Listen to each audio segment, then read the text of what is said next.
On ne quitte pas le monde de la littérature. C'est le livre dont tout le monde parle actuellement. Alger, le cri est le premier récit de Samir Toumi. Il vient de paraître aux éditions Barzac. Le livre présent au Salon du livre d'Alger est le récit d'une quête de soi, quête des origines. C'est l'écrivain lui-même qui le dit et qui est avec nous ce soir. Samir Toumi, bonsoir. Bonsoir. Votre livre, vous parcourez la ville, la capitale Alger, de fond en comble. Vous en parlez en bien et en mal. Au fait, Alger, vous l'aimez ou vous la haïssez? Je l'aime. Ce livre, c'est d'abord une histoire d'amour.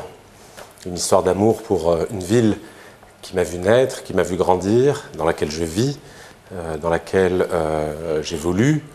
Et donc, forcément, je l'aime. Oui. C'est évidemment un récit, ce n'est pas un roman, c'est un récit. On a l'impression que vous racontez non seulement votre vie, mais cette vie liée à la capitale. Donc, votre vie est associée à celle d'Alger, la ville.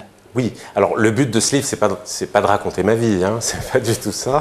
D'abord, j'ai pas une vie très intéressante, j'ai la vie de Monsieur Tout le Monde, mais c'est plutôt, alors ça s'appelle Alger le cri, comme vous dites, c'est une quête. L'idée, c'est de travailler autour de la parole, l'expression, d'abord la mienne, à savoir qui je suis, qu'est-ce que j'ai envie de dire, d'où je viens. Enfin, c'est des questions toutes simples qu'on se pose tous, hein, qui qu'on soit.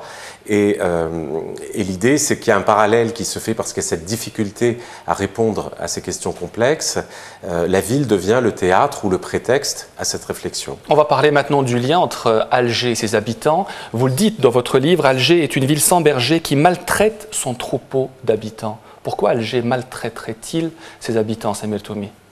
Parce que il y a des moments où dans Alger c'est compliqué. C'est compliqué d'abord ce relief incroyable. C'est une montagne qui dégringole sur la mer, ces petites ruelles qui montent et qui descendent, ces embouteillages, cette foule. Je veux dire, c'est une ville qui est au quotidien pas toujours facile à vivre. Et effectivement, le jour où j'ai écrit ça, je devais être un peu fatigué. Vous parlez aussi, comme tous les Algérois. Il faut aussi parler de l'architecture parce que vous dites aussi que Alger a des bâtiments qui s'effritent. Vous parlez aussi des vestiges. Est-ce que ce livre veut aussi aller vers la réhabilitation de la capitale de la ville d'Alger? Pas forcément.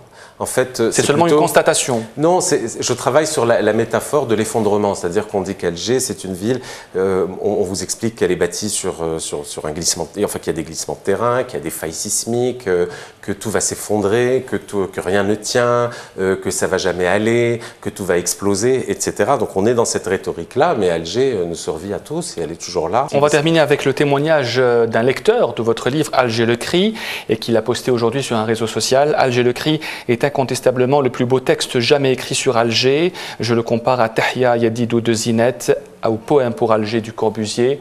Quelle réaction vous avez face à ces comparaisons? Je suis sans voix.